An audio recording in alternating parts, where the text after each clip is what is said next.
that's going. I'll start admitting people here.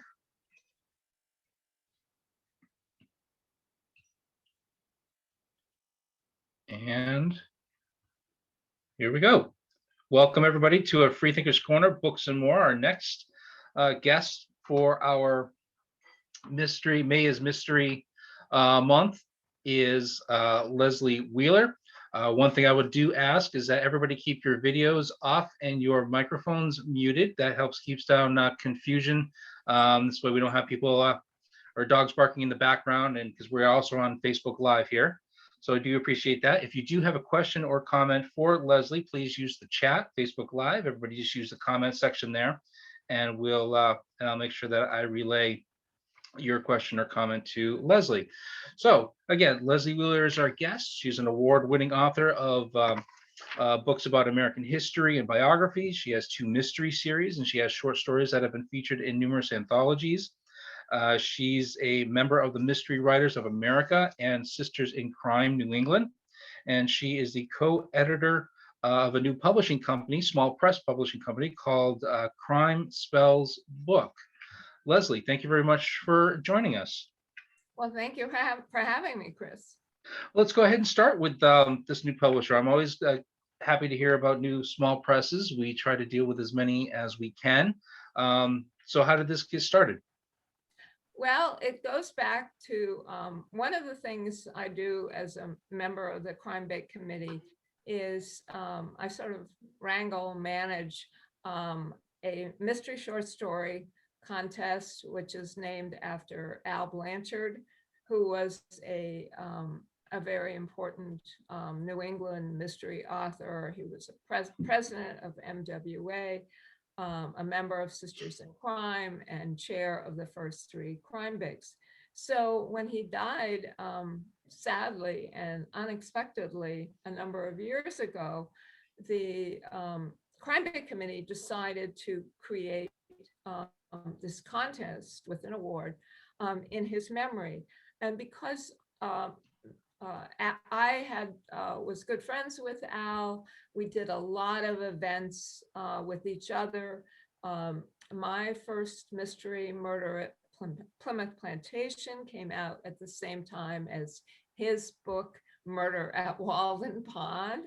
And so we had this real affinity, and so I took on the job of chairing this committee that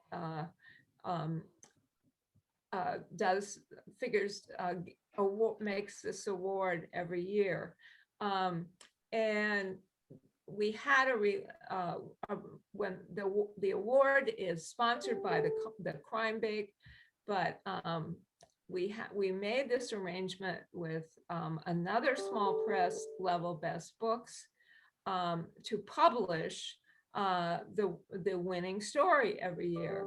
And this was very important to the contest. I mean, what do you want as a writer?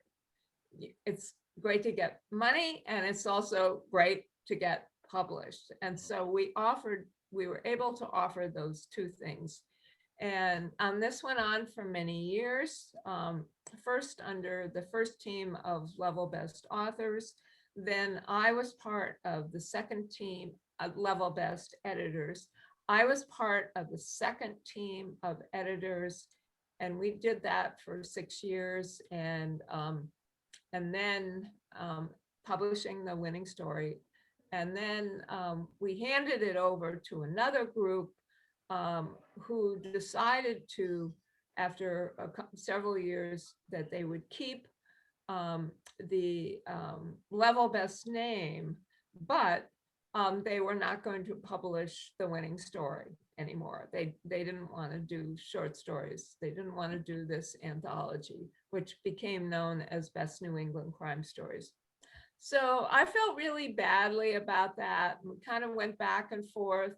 And finally, at a Crime Bake meeting, I had sounded out my co-editors and other people, are you interested? But it really didn't come together until I realized this was really important to me. And then 2 other authors stepped forward. Susna Lexi, who was my original editor on my first mystery, Murder at Plymouth Plantation, and Anj Pompano, a Crime-Bake member and an author in his own right, said they would be interested. And so to do this, we formed Crime Spell Books, and we will be publishing the 19th anthology in this series, which is called Bloodroot. So that's how I got involved in this. It's exciting and a little scary, because things have changed. The things in the publishing world are constantly changing, and you have to adapt to those changes. So are you doing just anthologies, or are you also doing full length novels? We're just doing the anthology. We feel like, we're all of us publish our novels elsewhere, and we decided we wanted to just limit ourselves to the anthology, which is more work than you might imagine. No, I can imagine there's a lot of different stories that are going into this one. Is there a limit to the length of the story, or the Yeah, amount people can submit? we our guidelines, the story needs to be at least 1,000 words long, and the maximum, which is pretty standard for anthologies, is 5,000 words. So and we have picked our stories, but and we'll be letting everyone know in June, and putting the book together. Now it's called Crime Spell Books, so obviously you want books about crimes. Is it um, a wide range of sort of mystery, crime, thriller stories, or is it a very narrow focused subgenre? It's a wide range, and that's a good question to ask. We actually use the original guidelines. We accept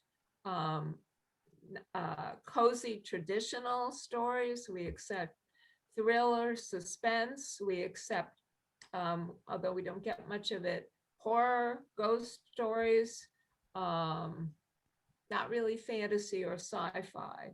There has to be, usually some kind of mystery involved. The one provision, and this goes back to the early days of Level Best publications. One of the editors, we do not accept stories with gratuitous sex or violence. So that does put us more sort of in the cozy traditional area. But Mhm. How difficult is it to, because you've written short stories and obviously you have your major novels. How difficult is it to write a crime mystery story as a short story versus a novel? that's another really good question. Because you're trying to pack all this stuff into between 1,000 and 5,000 words. You need to have the Yeah, who, what, yeah. where, Well, why, and how. interestingly enough, I started out writing short stories, not mystery stories, but just short stories, but they never really went anyplace.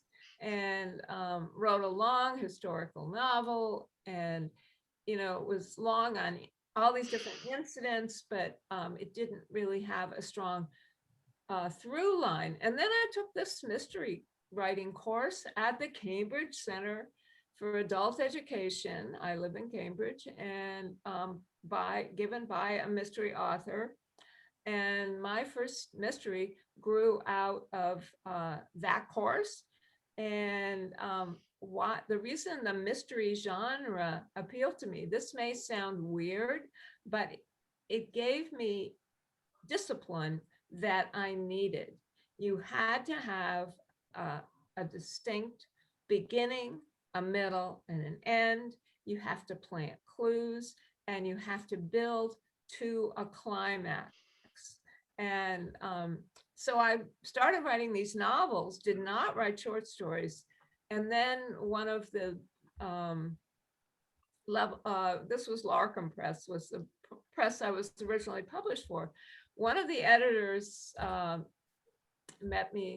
talked to me at a mystery event and said, "So Leslie, I really like your writing. Do you write stories?" And I said, and then I thought about it. Well, why not? Maybe I should try my hand at it again. And having written novels taught me how to write stories. Although, they're totally different, because in a mystery, in a novel, you're working on this huge canvas. You have all these scenes, you have all these characters you have to deal with. Whereas it's like you're painting a miniature. When you're every word has to count when you're writing a short story.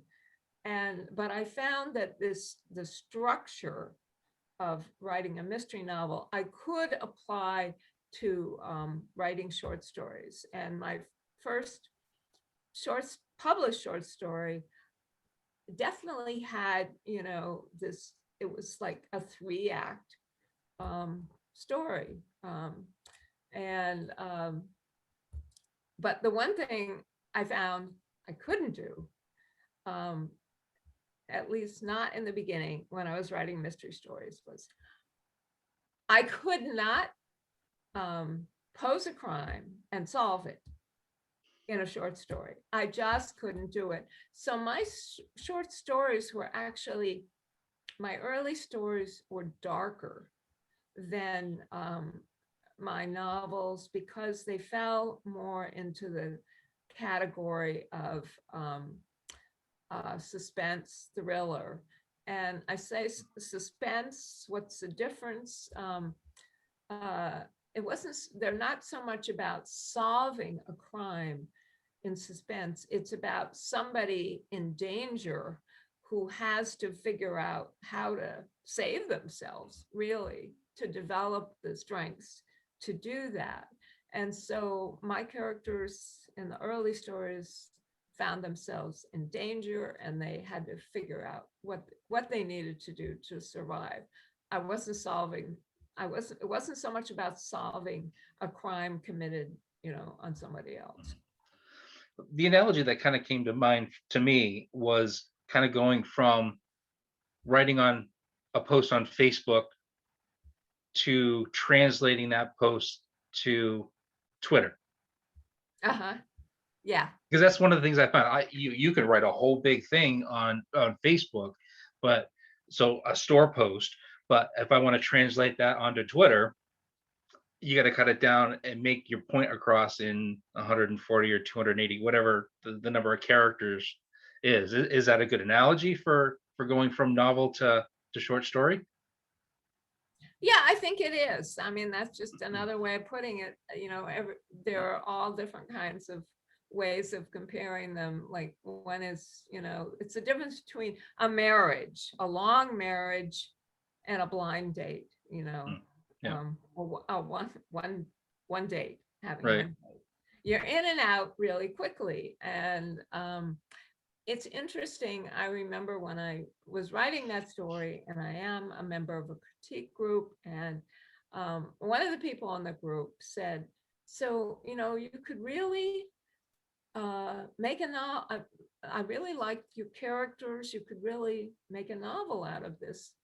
And I looked at her and said, "Nope, this is it. I'm done with this." And sometimes it's just good to walk away. And I think of writing short stories, obviously they don't take as long, but I don't just whip them off. They definitely go through several drafts, and I get feedback. And the first draft is usually pretty rough, as I'm finding my way. But we're talking about a difference of maybe a month or two versus a much longer period of I, writing a novel.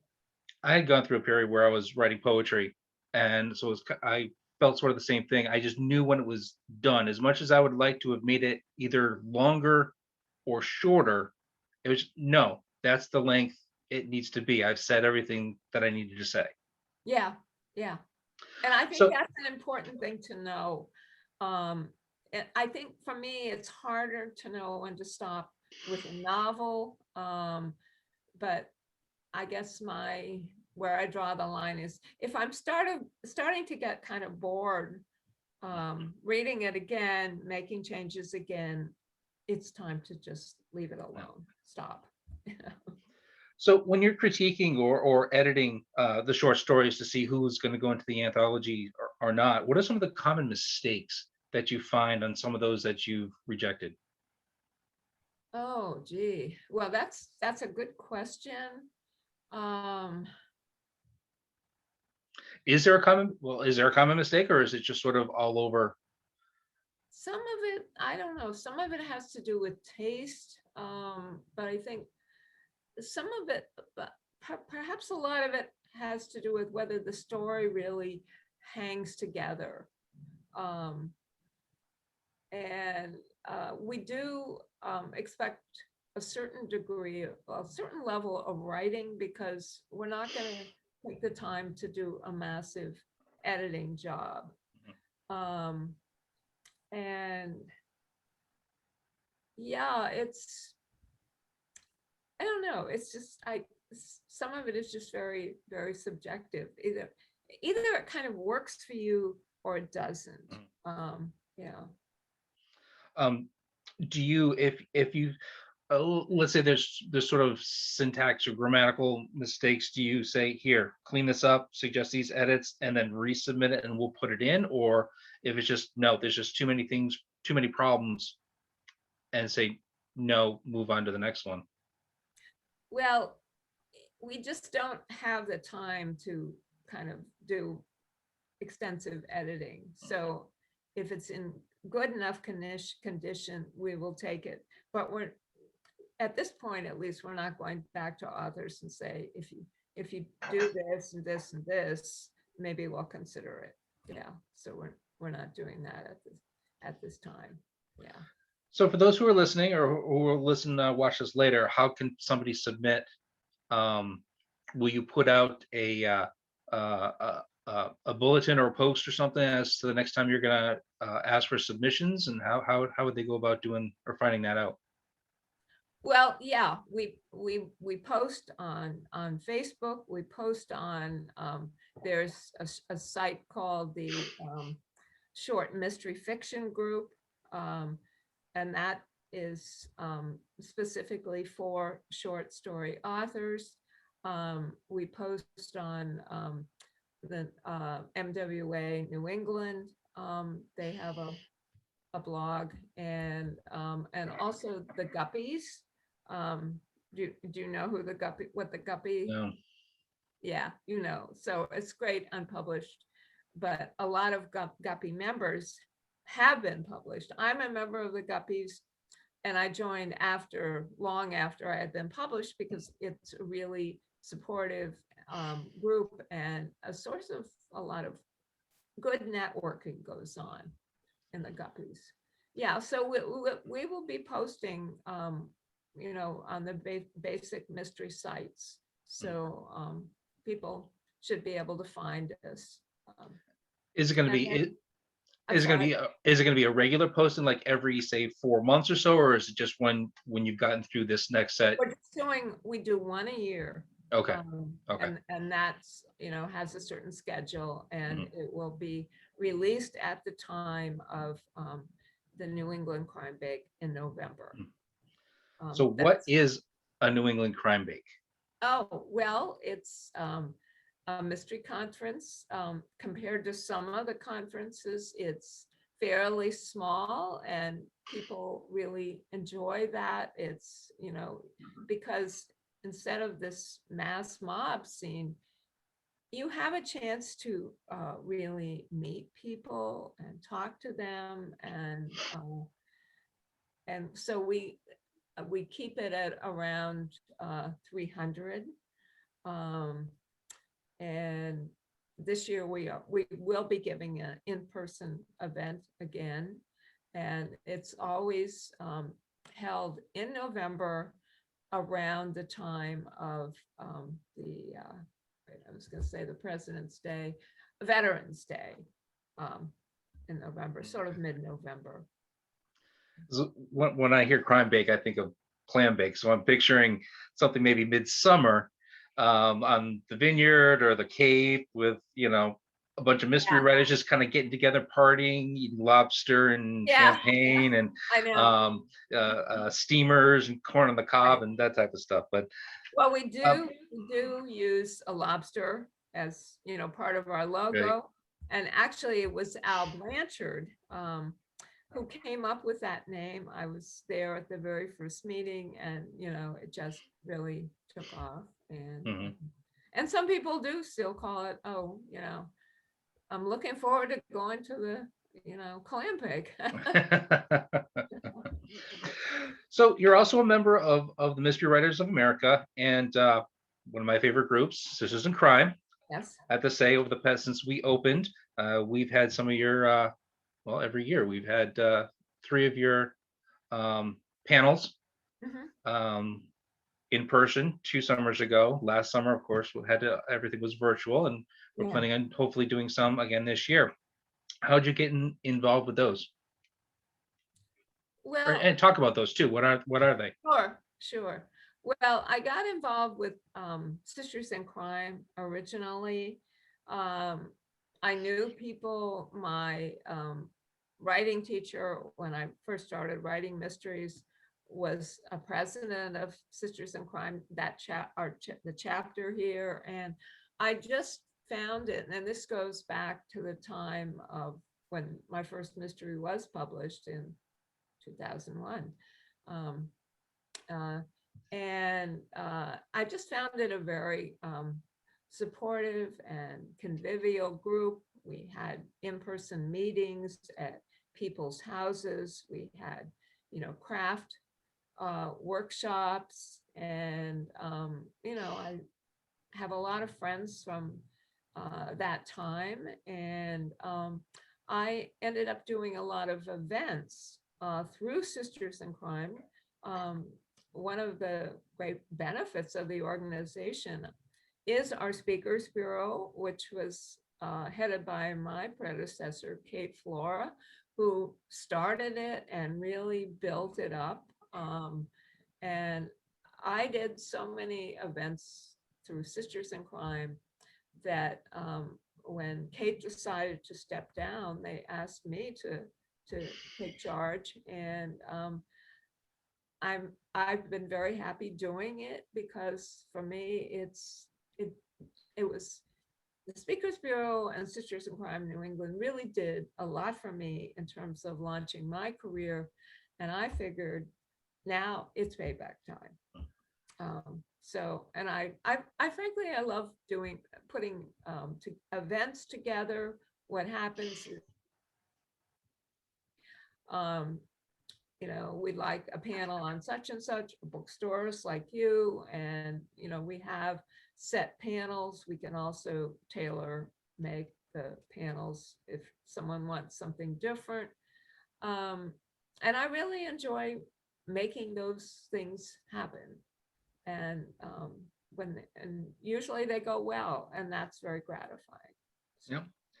And but it's not just sisters in crime, though. There are some misters in crime. yes, that's right. Yeah. Well, even, when I joined, there were Misters in Crime, and some really great male authors, and that have been members for a long time. We have, you know, we continue to accept men, and it's nice, I think, to have them on our panels, because it gives us some diversity.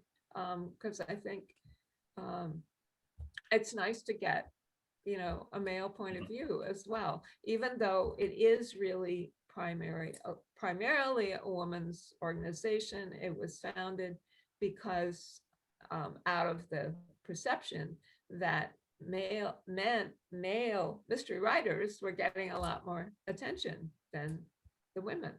So, yeah. So this year, well, last year and this year, the events are been and going virtual. How has COVID affected your meetings? Are you still doing them virtually? Is there any plans to get hopefully back together again in person? Yeah, we had to switch to virtual, and our events were either canceled altogether or changed to virtual. I think we've done a great job of adapting our most popular panel, Mystery Making, which I know you've done with us a Hmm. couple of times, to a virtual format, thanks to a couple of our members like Connie Hambley and Lisa Lieberman, who, have led that event recently. And I've been encouraging our members, it's in a way, I mean, there are obviously we all miss the in-person events, but there is an advantage to virtual in that it's enabled us to give speaking opportunities to some of our far-flung members. I mean, if you're living in Maine, we do have one author who is willing to drive all the way from Maine to the Cape if for an event, but a lot of people don't, and we've actually had some Right. authors from other states like Arkansas, I think, and just, just that are not New England, and Mm. they're welcome to join, but and I can put them on events because the events are virtual. They can, be anywhere. Yeah, that's been the one benefit of doing these virtual author talks too, is we've been able to interview people or authors from Pennsylvania, from the Midwest. For our fantasy romance February that we did a couple months ago, um, we did a lot from outside New England, so that's been good. Yeah. So, all right, so on to your books now. Okay. Let's. So I had mentioned right at the beginning, you're an award-winning author of books about American history and biographies. What got you into writing about American history? Well, let's start with one of your histories is Loving Warriors, a story about. I wish I could read my writing. Lucy Stone, is that correct? That's right. Okay, and her husband Harry Blackwell, and then you also wrote one called Jimmy Who, Yes. book about Jimmy Carter. What got you Okay. interested in the histories and the biographies, and talk a little bit about each of those books? Sure. Sure. Well, just to answer the question about why I really got started writing about American history, I grew up in a very political family. My grandfather on the Wheeler side was a United States senator for many years and knew a lot of people and had wonderful stories. And so um, I actually had a double major in college of American history and English, but my university told me at that time you couldn't do a double major, so I picked English. But in any case, the first book, Jimmy Who, I worked in-house for a publisher called Barron's Educational Series, as opposed to, Barron's financial publication. And now I think they just call themselves Barron's.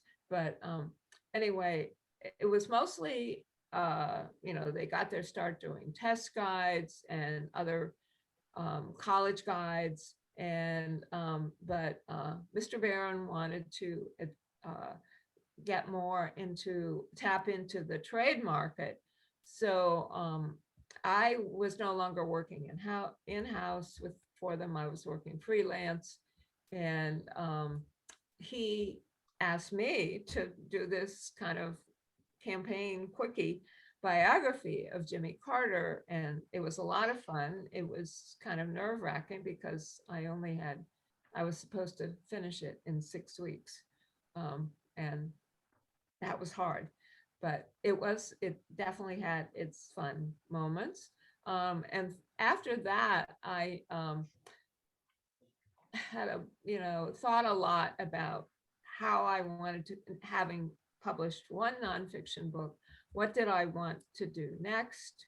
And Loving Warriors, which is a biography and letters of as you said, Lucy Blackwell, Lucy Stone, who was the first American woman to keep her maiden name after marriage, and her husband, Henry Brown Blackwell. They were both abolitionists and active in the suffragist movement after the Civil War. And that was a labor of love for me. I was sort of reading around. I thought, well, it'd be nice to write a biography of, you know, where I can spend some more time doing research and maybe somebody who's no longer living. And so I was reading around in this wonderful reference book, Notable American Women, and I encountered Lucy Stone. I'd heard of her name in connection with, you know, keeping her maiden name, but there was a line about her letters to her husband that really caught my attention. It's that, you know, she was always worried that she wasn't being a good enough wife and mother, and he was always worried that he wasn't devoting enough time to their shared causes. And I was intrigued by that. And so I went to the Library of Congress, which has their correspondence, and I started reading it. And what that was just, it was marvelous. You're sitting in this room and they bring you these boxes.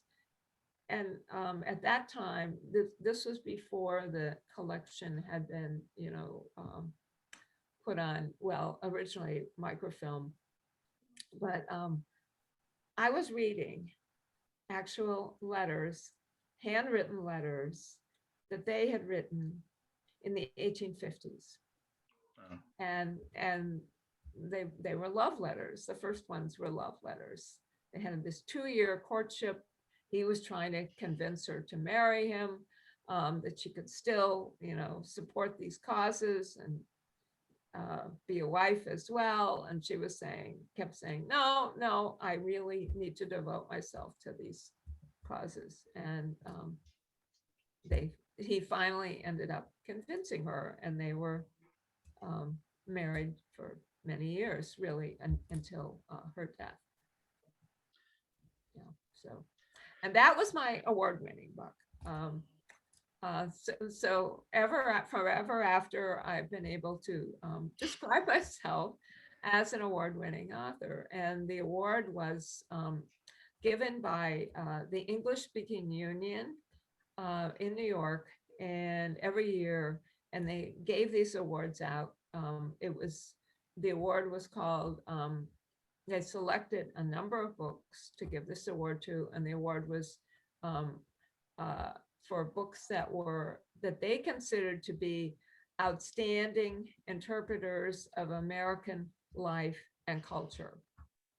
And that was my award, and I have a, you know, certificate for that. Yeah, so, and I also, the other work I did in nonfiction, I worked for a lot of textbook companies, writing parts of history textbooks. And then for me, it was a wonderful assignment to, with 3 other writers, to write an 8th grade American history for the Scott Forsman, which was then the publisher. And that was just, I love that, working on that book. I was assigned certain chapters, and the other 2 also did chapters. And then I've written pieces, you know, of textbooks as well. So, but always in American history. Yeah. Just want to do a quick reminder of everybody who's here with us on Zoom. Feel free to ask a question through the chat there, or if you have a comment for Leslie, and I'll relay it to her unless she happens to catch it. Same thing on Facebook Live too. If you have a question or comment, please throw it in the comment section there, and I'll have to relay it, which I will do. So what are some of the causes that you found? You mentioned the Underground Railroad. I'm always fascinated with the Underground Railroad. I'd like to study that a little bit more, but what are some of the amazing stories or causes that you found while researching these letters? Well, she was an early feminist, and what she did was travel around the country, giving lectures in favor of women's rights. And this was at a time when, women just didn't do that sort of thing. Um, and she actually she started out as a belonged to the Congregational Church in New England. She grew up in uh, Massachusetts, um, but she had to leave the church because at that time, a lot of churches followed this dictum. I think it was from St. Paul, that women should keep their heads covered in church or elsewhere. And she wasn't going to do that. So she became a Unitarian. So she was a real rebel. And, here she was, traveling around the country on her own, speaking in public at a time when women just weren't supposed to be doing that. And she was also as I said, an abolitionist. So she was knew a lot of the important abolitionist figures in the movement. She did some speaking for temperance, but that wasn't her thing so much as women's rights and abolition. And then after the Civil War, there was this split in the women's rights movement, because some women felt, well, that women should have been given the vote at the same time that the former slaves, former male slaves were given the vote. We helped your cause, the abolitionist cause. Now it's time.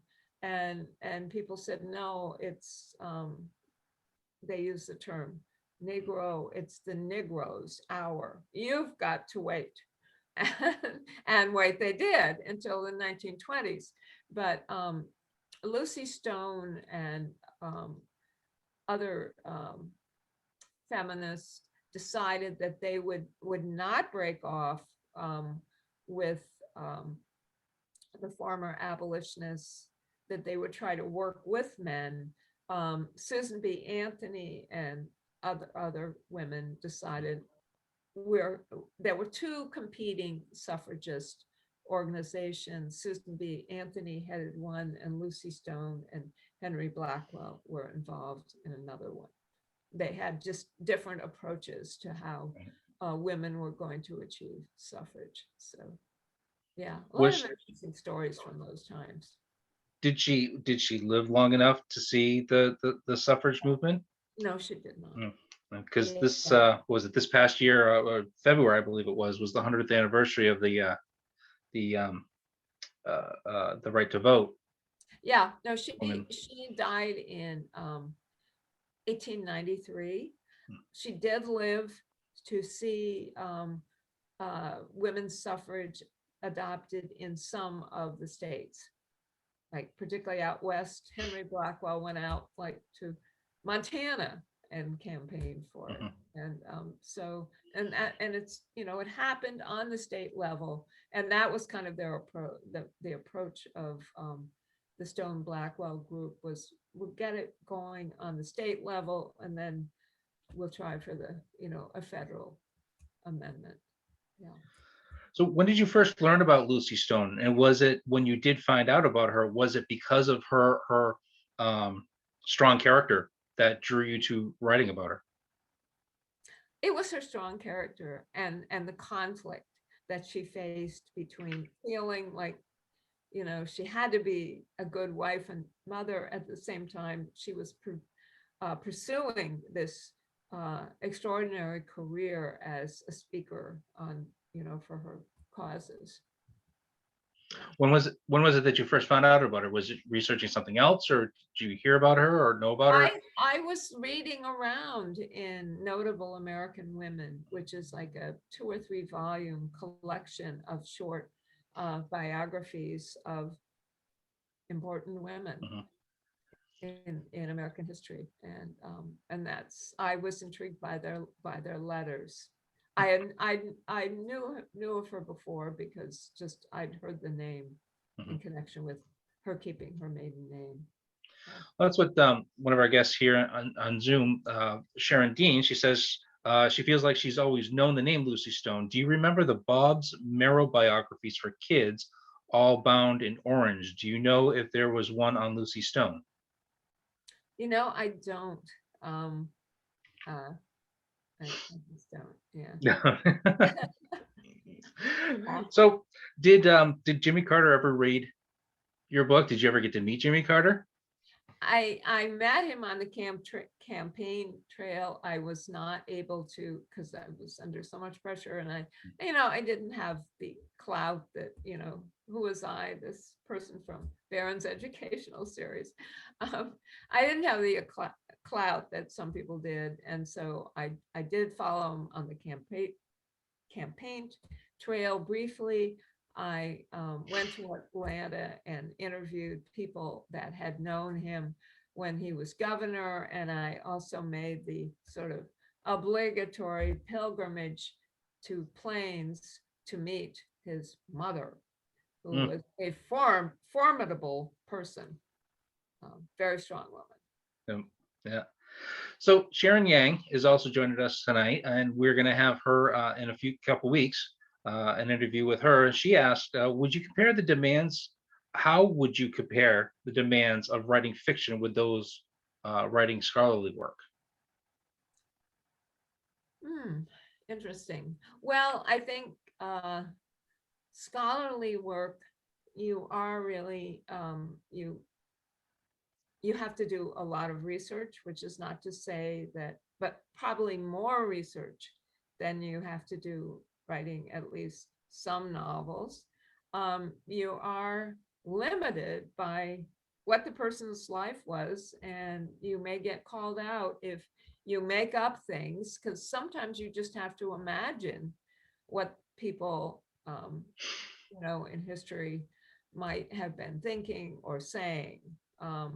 Whereas fiction, I guess this is why I always wanted to write fiction. And, and I think the feeling grew when I was working on the Stone Blackwell biography.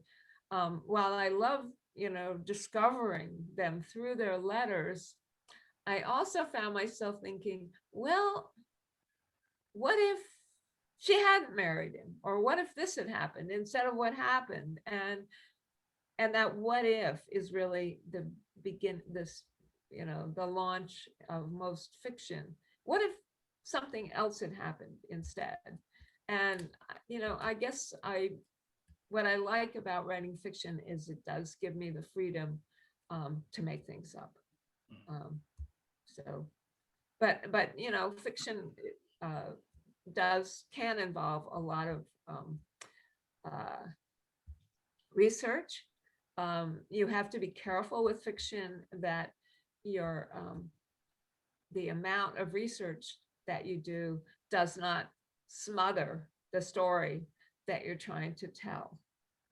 And certainly when I'm reading history, um, I like books that tell a story rather than give me a lot of figures and charts and stuff like that and dates. Um, when I worked on textbooks, the parts I always enjoyed the most were these little they call what do we call them? Well, there were these little boxes where you told a story about some individual that was important to that period, or you wrote an introduction to the chapter about individuals. And I love writing those. And there are certain scenes in American history, like, Lee's surrender to Grant, and, that are just sort of these set pieces. And they're really fun to write. But I love making things up. I always have. So, yeah, I like that freedom. I think you really are more constrained when you're writing nonfiction. Well, so how much research did you have to do when you wrote your Living Histories Mysteries. So you have two books in there, Murder at Plymouth Plantation. Oh, actually, you get a few of them, Murder at Gettysburg and Murder at Spouter's Point. So these are obviously all very historical places. Yeah. One thing I found interesting is on the title for Murder at Plymouth Plantation, you spelled it with an I instead of Plymouth with an I instead of a Y. Is that one of the things you found in your research, that it was originally spelled with an I, or is it? Well, I use that spelling because the book is actually set at the Living History Museum in Plymouth, Massachusetts. That is the spelling that they use. And the book is really about, it's set in the present day, but because it's set at the historic site, that gives an opportunity to weave in a lot of real history. So in a way, this was kind of a perfect match for me, real history, but also an exciting story in the present day with, a lot of history and sort of historical undertones, sometimes overtones. Um, and the research for that was a lot of fun. I read period sources about the Pilgrims, um, including these little pamphlets that have been republished with titles like Good News from New England, and that was written by one of the original settlers. But I also did a lot of my research by just going to the village, engaging with people. And I knew the questions to ask them because of my research. Like, so what is this business about your killing this Indian chief and bringing his head back and putting it on a pike at the Palisade at Plymouth? And they would tell me, oh, well, yeah, that happened. And when I saw it, and this was actually what a pilgrim said to me about it, and that was wonderful because so many of them, they work so hard to stay in character, and they do a lot of research to play these roles. So he looked at me and he said, well, when I saw that, I felt, right at home, because, that's what we do back in England to traders. Their heads go up on pikes, where's the famous prison in London, wherever that is. And, so you got their perspective on these events. And it was a lot of fun. And I picked up the language that they use, which they didn't call the Indians Native Americans or Indians, they called them the naturals.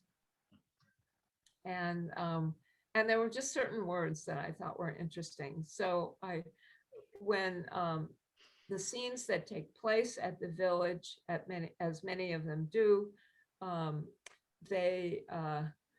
they speak in a sort of pilgrimese that I invented, having listened to them so much. And yeah, and for Gettysburg, I had visited the battlefield once before. I went back with my husband and our son, and to a reenactment of the Gettysburg battle, which, if you've ever gone to one or any reenactment, those events are really wild. Mm. And I put a lot of the color that I got from attending that event. I used actual things that I overheard people saying. Like, I remember there was one point where who was it? He was the second in command after Lee, and wasn't Stonewall Jackson, it was somebody else. But anyway, he rides his horse across the field and says, we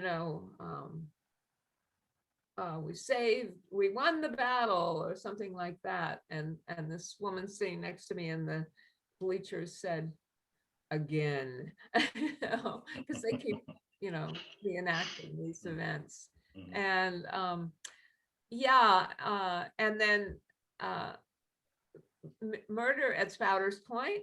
Uh, Actually, you didn't ask me about this, but there is no Spouters Point. Okay. Um, I got the name came out of Melville. What It's a fictionalized version of Mystic Seaport, which was another place that I kind of really fell in love with as I did Plymouth. And I've been a Civil War buff for a long time, and so um, I really enjoyed Mystic Seaport, and but my then publisher and also the Seaport itself said we would prefer if you did not use our real name in the book. And so, I had to make a lot of changes. I also included Foxwoods, that I had to rename that and create a fictional tribe and all of that. But um, it still worked. I just end up telling people it's really Mystic Seaport. So anyway, So with Plymouth Plantation, did you have to get permission from them to use that name, or? you know, that was interesting. I was a member of Plymouth Plantation for all the years, and after, I was working on the books and at that book. And as a member, I got access to events, behind the scenes events. So I could, get a look at how the interpreters and get to know people behind the scenes. I asked a lot of questions, but I never revealed that I was writing a book. Um, and when my publisher sent, a copy, to them of draft, and um, some of them were annoyed, and we had they didn't stop the publication. They were just not, that pleased. But it went through. And with Gettysburg, I didn't have the same issue because, it's a federal, the battlefield it's a national park. I didn't need to get permission to write about it. By the time I uh, got to writing about Mystic Seaport, I was very upfront, because I didn't want to get into this situation that I had gotten into with Plymouth Plantation.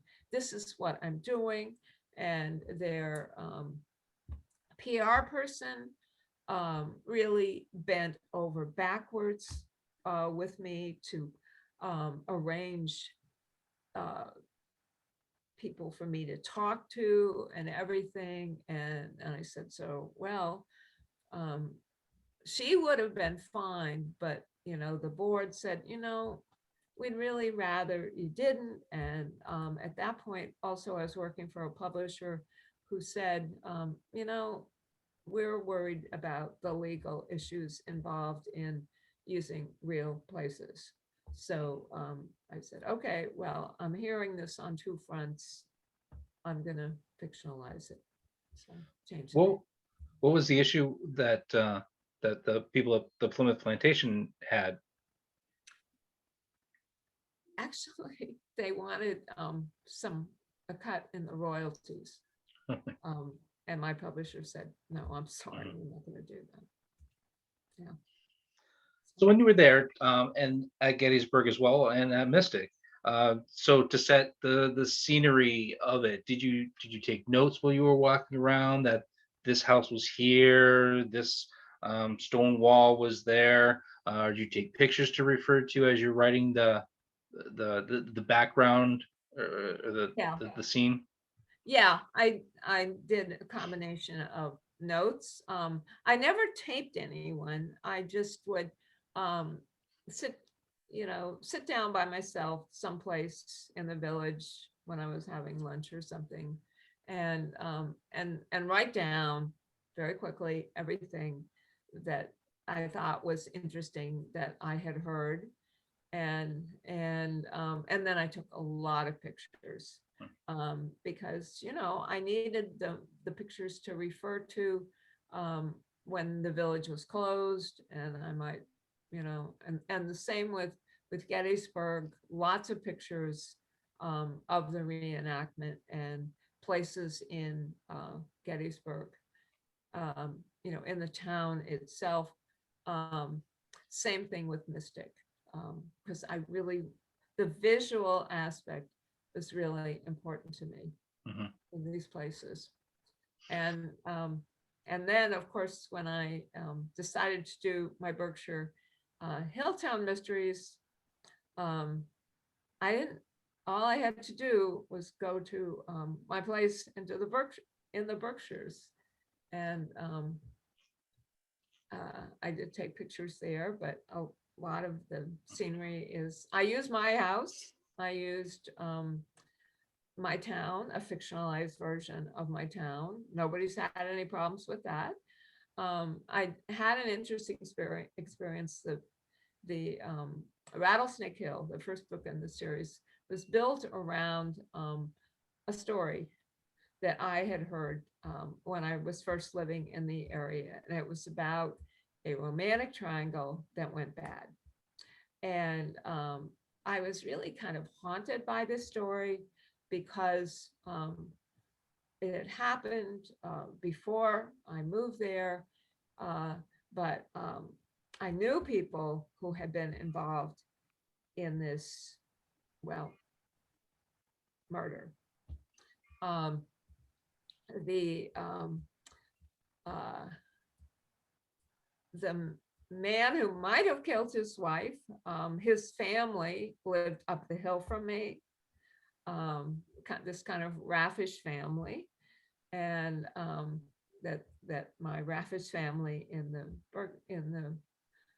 book is modeled after. But and the this there was a young man who was, well, the situation was this woman and her younger boyfriend, much younger boyfriend, were in a car together, and they were shot at. The woman was killed, and this young man was blinded.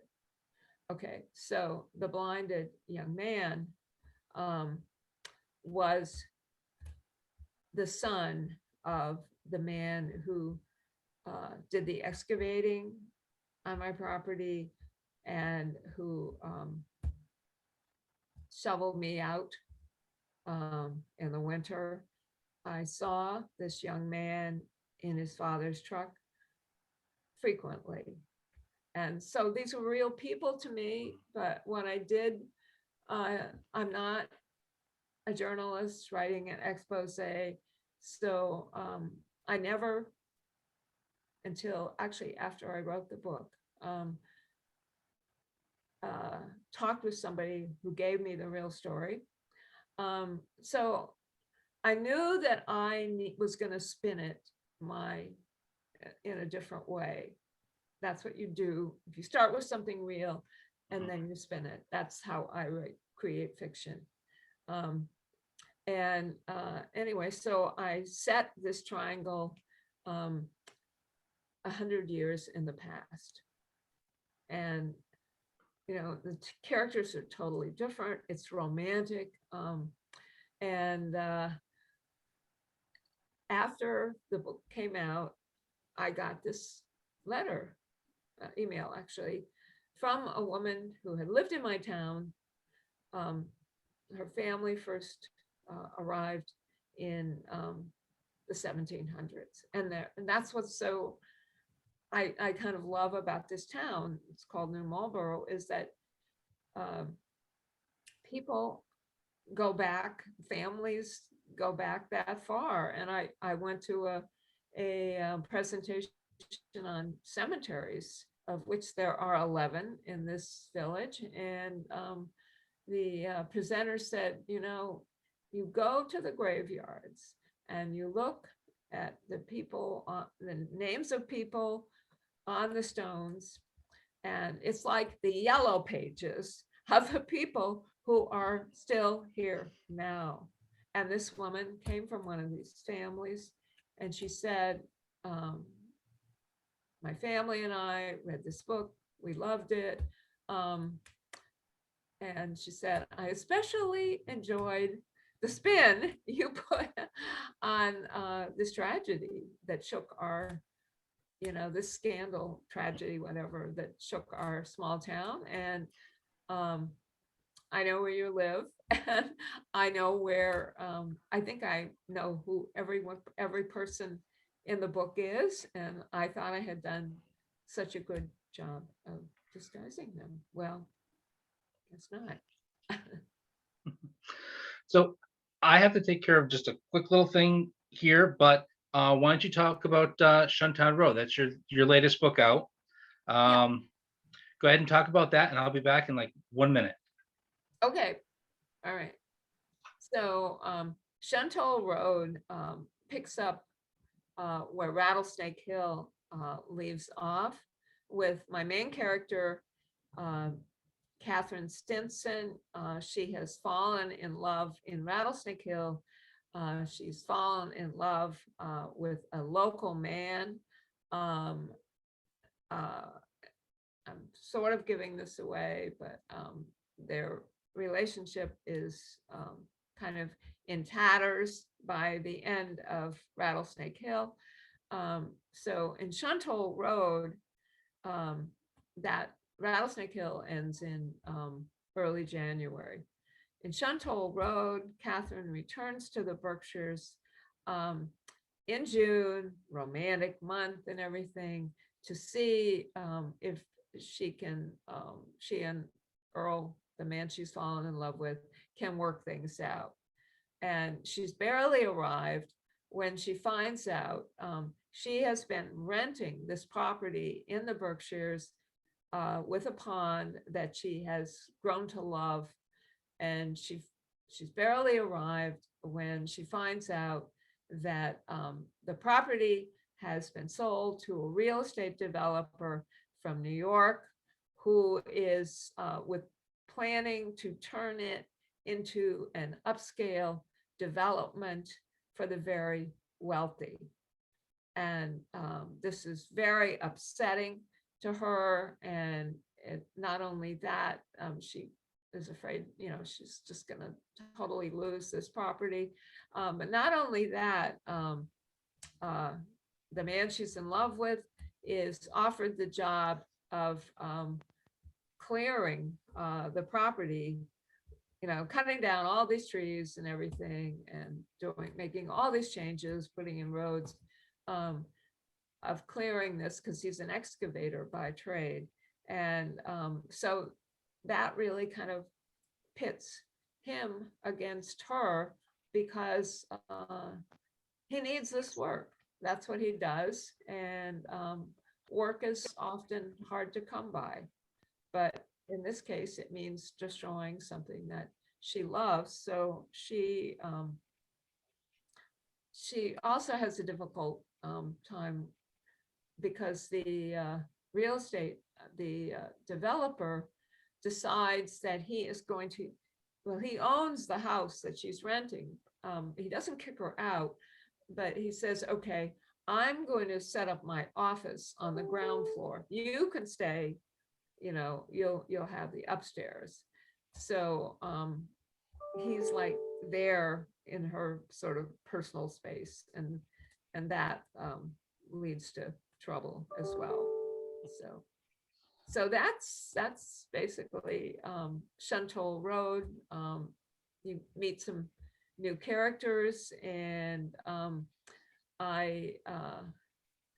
the inspiration really came while in the many years. Rattlesnake Hill took me a long time to write, and during the time I was working on it, I had this idea for another mystery that was going to be a standalone set in the Berkshires, and the main character was going to be a librarian. because I had been spending a lot of time at the local library in town with when my son was young. And there was I think a real estate developer involved, and it never got much further. But when I decided to turn Rattlesnake Hill into the first book in a series, I thought, oh, well, I could use parts of that story. So that other story. So next to Catherine, the librarian, is the most important character in Chantal Road. And she is a woman who you find out she seems to be happily married to a local man, but it turns out she's sitting on a huge secret that really threatens to unrail or whatever her life, just ruin her life uh, as it has become. Yeah. We have another question from Matt Cost, who will be interviewing him in a few days too. Will you be writing another living history mystery? Um, I have an idea for one, and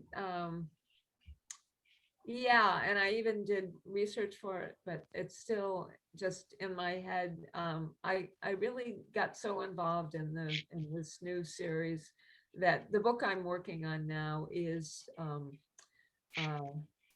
going to be the third book in the series, and that is called Wolf Bog. Again, taking off. One of the nice things about writing about the Berkshire, my town in the Berkshires, is that it's a large township. It consists of 5 villages, and there's different geography and populations in each of these areas. And so I have a lot to play with in terms of history and geography, just within this one large township. So that's a lot of fun. But I haven't forgotten Miranda. The Murder at Plymouth Plantation was re-released by my current publisher in Circle as a trade paperback for the first time. It had come out in hardcover and mass market paperback, and also as an ebook, but had never been in trade paperback. So that now it is. And and your Rattlesnake Hill is now in audiobook, which we'll get to in a little while. So I pretty much grew up in the Berkshires as well. Both my parents are from the northwest corner, the North Adams, Williamstown, Adams, that area there. If I was to read Rattlesnake Hill or Shuntown Road, would I be able to pick out some of those, like the Mohawk Trail and all that? Would I be able to pick out some? Because you said that you based the setting on the town that you lived in, Yeah. but changed it. Yeah, I pretty much stick to South County. In like in Rattlesnake Hill, there are places where she drives through Stockbridge. She stops at the Red Lion Inn and there's an important scene towards the end of Rattlesnake Hill that's set, in the lion's den there in Stockbridge. And there are a lot of references to Great Barrington as the sort of larger town in South County. But I have to say that one of the reasons that I wanted to write about my town is that once I moved to the Boston area, but kept my house in New Marlborough, I really got tired of people who would say to me, "So, are you going to Lenox for the this weekend? Instead of the Berkshires, are you going to Lenox?" And as if Lenox and Stockbridge were the Berkshires, and that really I found that really annoying because some of these back roads places, and I do know North Adams and that area. I did a number of events at the North Adams Public Library um, for actually, this was even before I was writing the Berkshire Hilltown Mysteries. Um, yeah, I remember I was the that's the library. You must know the library there, Mhm, right?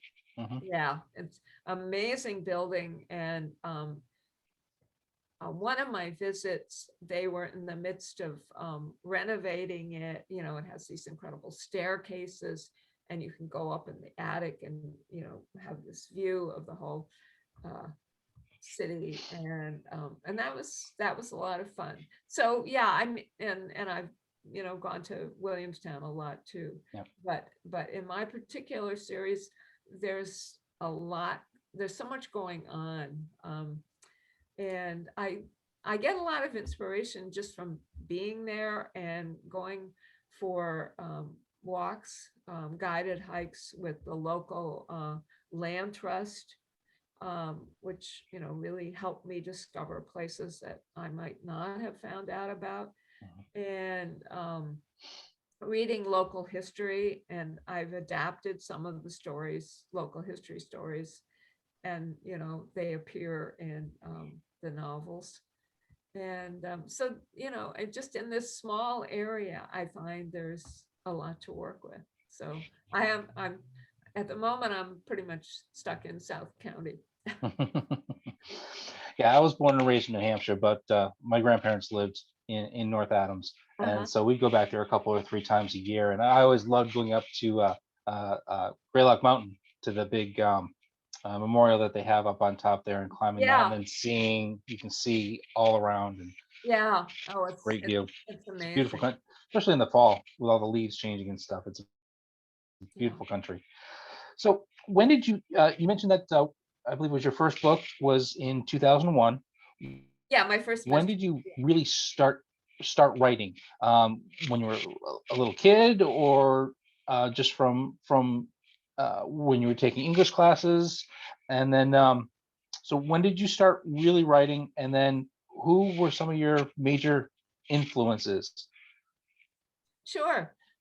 Well, aside from a very brief period when I was in grade school, when I thought I wanted to be a ballerina when I grew up, am somebody who always has always wanted to be a writer.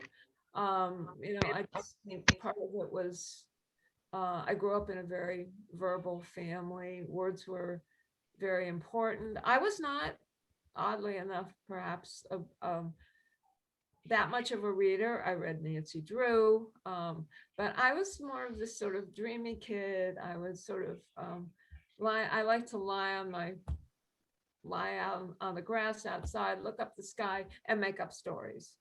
So I was always making up stories in my head. I love telling stories. I love listening to people tell stories. And so it was the storytelling aspect that was really important to me. And, you know, I wrote short stories in high school. I took some uh, creative writing courses in college, but mostly what I was writing were essays that, you know, for the various courses I was taking. And I enjoyed doing those. I did want to get back to fiction, but as I've said, I really got my start in nonfiction, and finally, you know, found a form and a genre, uh, the mystery genre that worked for me, that gave me this discipline that I seem to need, writing novels and also short stories. So Can you think of one particular? I've been writing for a long time. Can you think of one particular book you read, author, mystery author, that really said, you know what, this is why I want to write mystery stories? Well, well, there are a lot of authors, and it kind of depends on the book. I think with Rattlesnake Hill, when I was first living in the Berkshires, I decided I would like to find out about other, as an aspiring writer myself, I decided I would really like to find out about other writers who wrote about the Berkshires and lived here. And so I did, and I was familiar with Edith Wharton from her New York society novels, but she did have this amazing estate, the Mount, in the Berkshires, and which I've visited many times. And I had read Ethan Frome in high school. Didn't particularly care for it then, but I fell in love with her other Berkshire book, which is called Summer. And I even have wrote an essay about the influence of Edith Wharton on my writing, on specifically Rattlesnake Hill. Another favorite author of mine in the suspense genre, she's considered the queen of suspense, Daphne du Maurier, loved Rebecca. And there are parts of Rattlesnake Hill that I, sort of got from her, I think, although it's a very different book. Another mystery writer, well, there's several, but in terms of the influence on me, Sharon McCrum, who has this series set in Appalachia, and the sort of the local color aspect of her books had an influence on me. As far as Murder at Plymouth Plantation and my Living History series, a big influence on me was the author Jane Langton, who wrote such books as Murder at the Gardener. And that gave me the idea that, you can really do a lot using real places. And Murder at Monticello, she, whole series, and a wonderful writer. And I also currently really enjoy Louise Penny, Nevada Barr, who I think writes these wonderful sort of women's adventure novels, but they're set in different national parks. Again, as you can probably see, setting is really important to me in a novel. I love books with a strong sense of place. I mean, characters, yes, are important, but I really want in my writing to convey what it's like to be in a certain place, the feelings and what the landscape is like, and how that affects the people who live there. When you write, when you're sitting down, you're writing, just in general, writing, I could think you could back yourself into a corner real easy, especially if it's sort of technical, like a sci-fi book or something. But with mysteries, have you ever found yourself backing yourself into a corner while you're writing and saying, wait a minute, either that's not plausible, or they did this over here, it wasn't a knife, it was a wrench. And then how did you go back and fix that? Well, yeah, one definitely can write yourself into a corner. I'm of the school, this is just something I decided a while ago, that I do not believe in writer's block. I think, if you find yourself in a corner, you can get yourself out some way. And there are different ways that I have developed about doing that. If I'm stuck, I will often just walk away from my computer, sit in another place, in another room, go for a walk, take a shower, cook a meal, do something else, and ideas come to me. And if nothing comes, I often have my legal pad just in case something does come, I have my legal pad and a pen with me. And if nothing else comes to me, I write down questions that I need to answer if I'm to go forward. So yeah, but I certainly have my despairing moments like everybody else. Yeah, Yeah. when you just feel, oh, this just is not working. Yeah. Now But there's it's like I have you have to trust your imagination. You have to trust your unconscious. That it's like in school when you're taking a test and you don't know the answer right away. Who works on it? Your Mhm. unconscious, and hopefully the answer will come to you while you're still taking the test, but rather than later. Yeah. Now, doing all these interviews, I've learned two words: a pantser and a plotter. Now, I would think writing mysteries, you need to do some sort of plotting, which is writing an outline or writing notes or something versus just kind of going and just go as you write. Which one are you? Which do you prefer? Well, I would say I'm probably more of a pantser than an outliner. I rely on my imagination, my intuition. And, there's this famous quote, it's been attributed to different authors, but it's comparing I prefer actually to call my process the discovery process because I'm discovering the story as I'm writing it. And the analogy is you're driving in a car um, and in a heavy fog, and you can only see um, the distance that your headlights are showing you, which is not very far.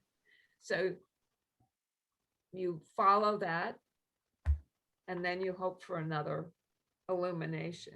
And that's really, I'm going from, um, it's slow sometimes, but I just trust myself that I will find a way to move the story forward.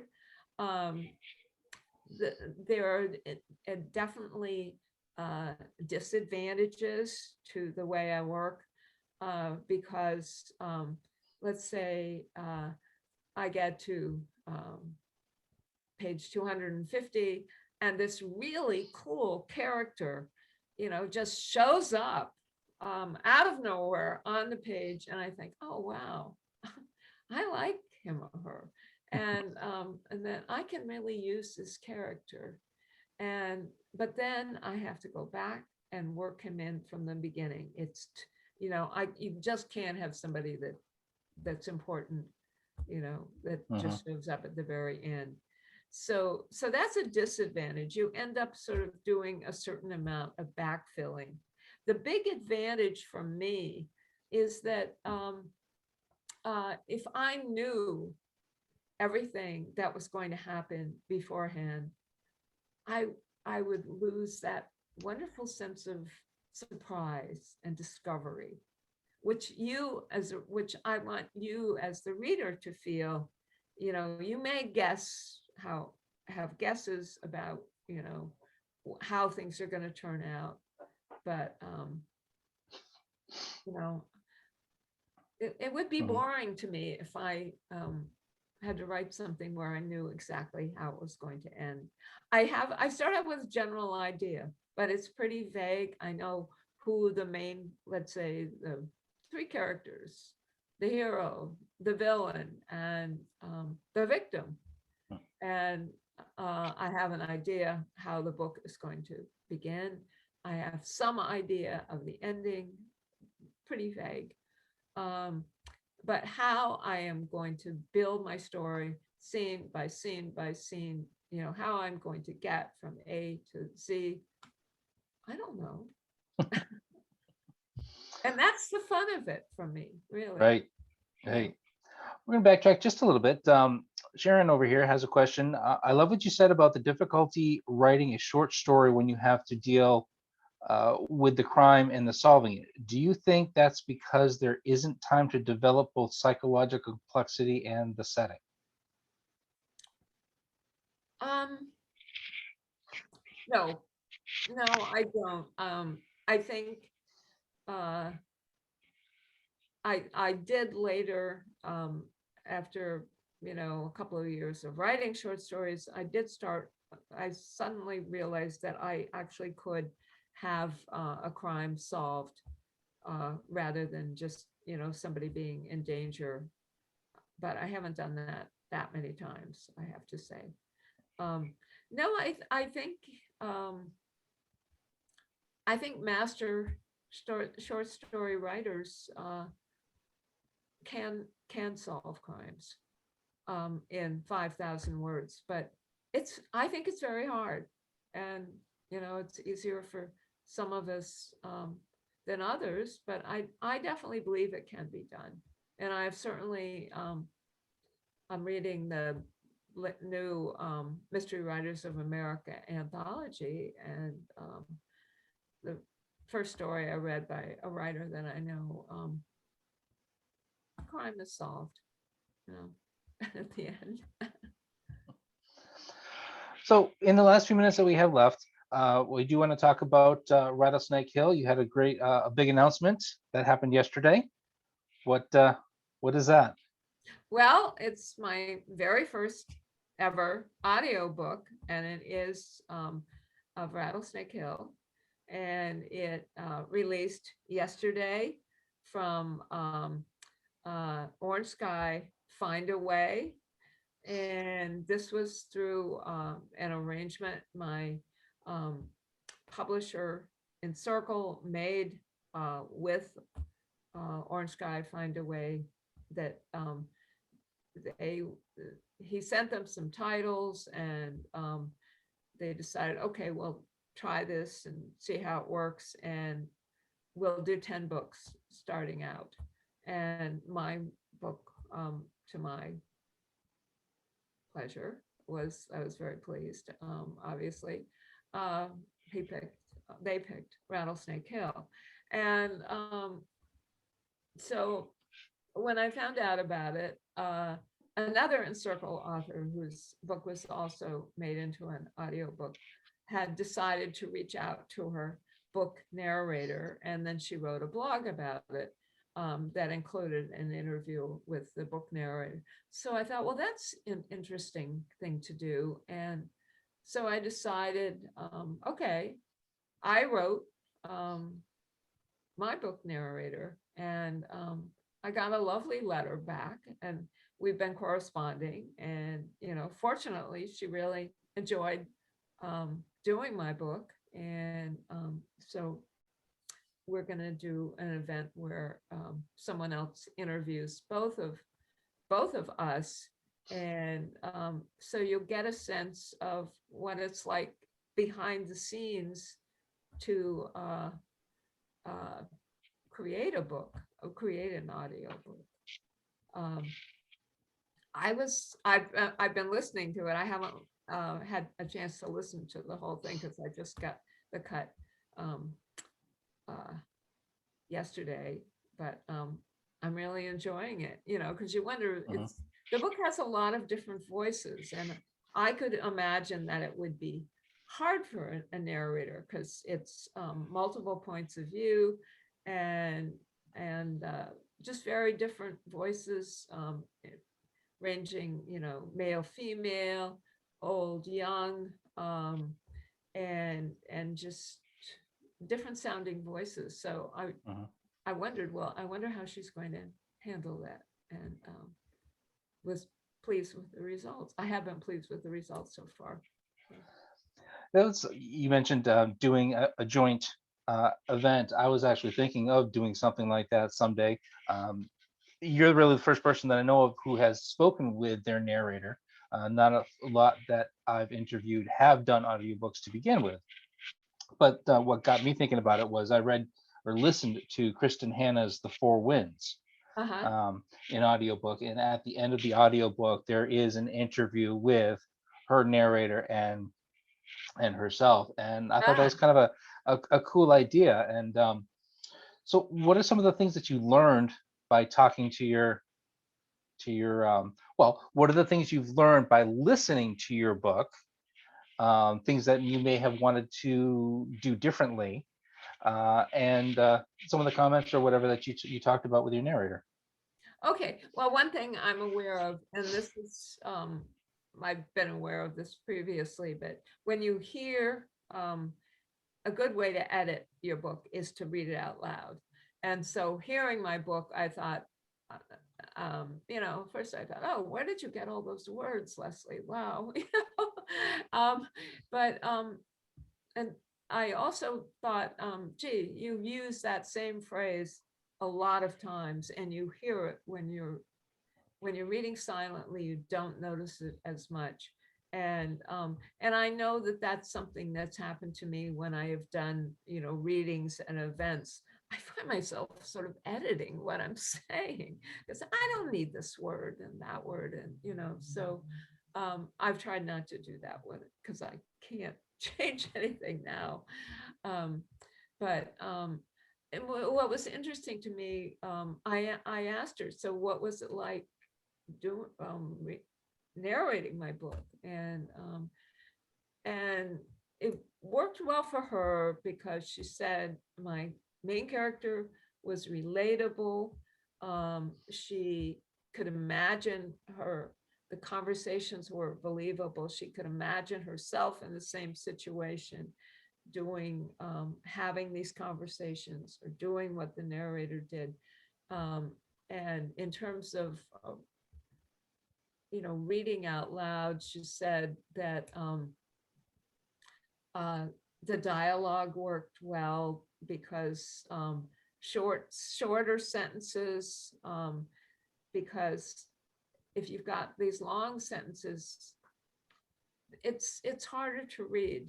Um, and she actually, yeah, said she thought I was, I'm not quite sure what she meant by this, but it sounded nice, that I was an intuitive writer. And I guess that's maybe because I do rely on my imagination, and oh, and she said she's very aware of, she said that things flowed, and that made it easier for her to read it.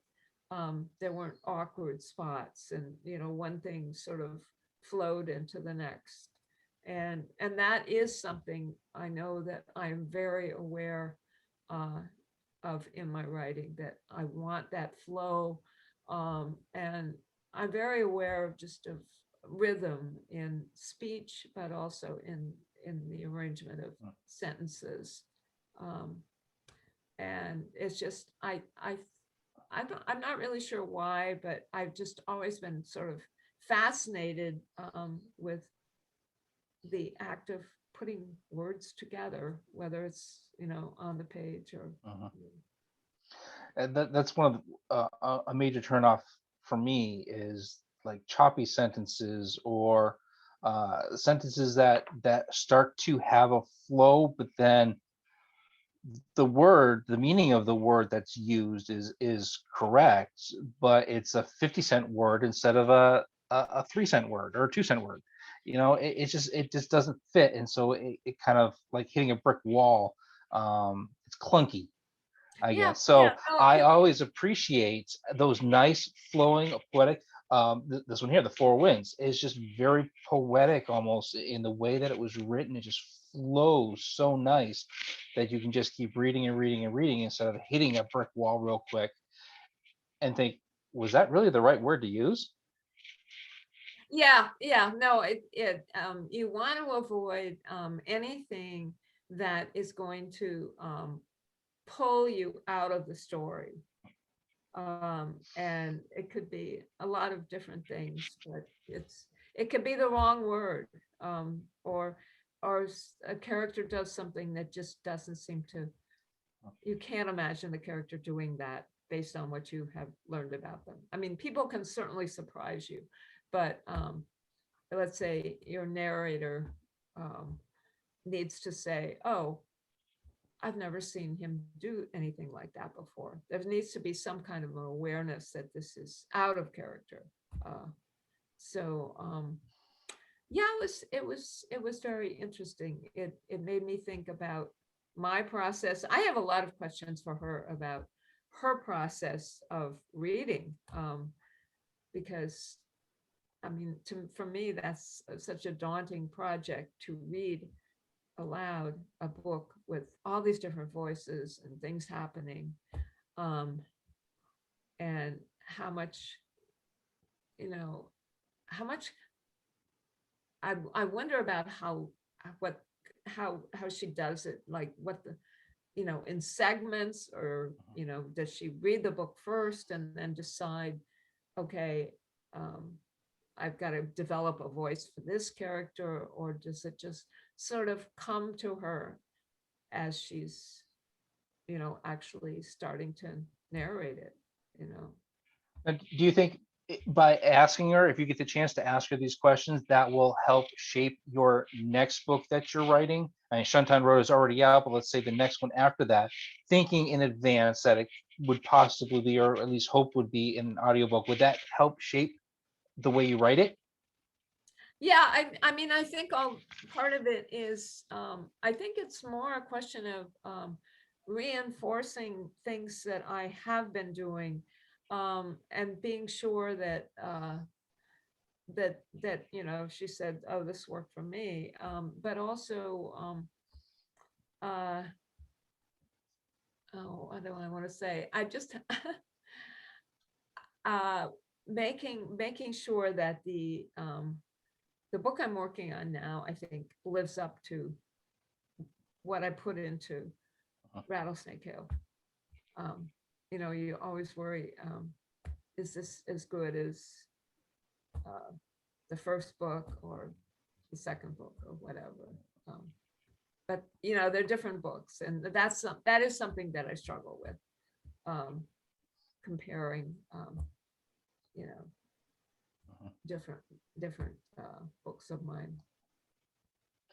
Oh, Rattlesnake Hill, it's brand new now, out in audiobook form, on that platform that shall not be named, but hopefully we'll have it on another platform. Libro FM is one that supports local bookstores that we definitely will promote. So maybe something to check into. But all the books, though, Shuntown Road, Rattlesnake Hill, all the her other mystery series, give us a call. We can order them. We will have them in stock eventually, and we'll definitely post about it when we do. But bookshop.org, another great company that helps support us. But anything purchased through them, we do get a portion of. So you can either call me, I can order it, have it shipped to you, you can have it picked up, or use bookshop.org to get a copy. So unfortunately, I have a lot more questions, but that is the end. I do appreciate you being part of our May is for Mystery series, and I'm looking forward to getting your books back in the store. I did have Rattlesnake, a couple copies of those, and doing a panel or three with you. Well, thank you so much for having me, and I look forward to arranging more panels too. It's always gone well, and I just think you've done such a great job, getting this store going, and in difficult times. Well, thank you. Yeah. So hats off to you. thanks. Well, keep tabs on our Facebook, our social media, and our website. And as soon as Leslie gets back to me with some panels, I'll get them posted right away, and we'll start getting people signed up for them. Thank you, everybody on Facebook Live. Thank you, everybody who joined us here, and hope to see you at our next one, which will be tomorrow night. Got a full schedule this month. Yeah. Okay. Well, thanks again, Chris. Bye now. Bye-bye.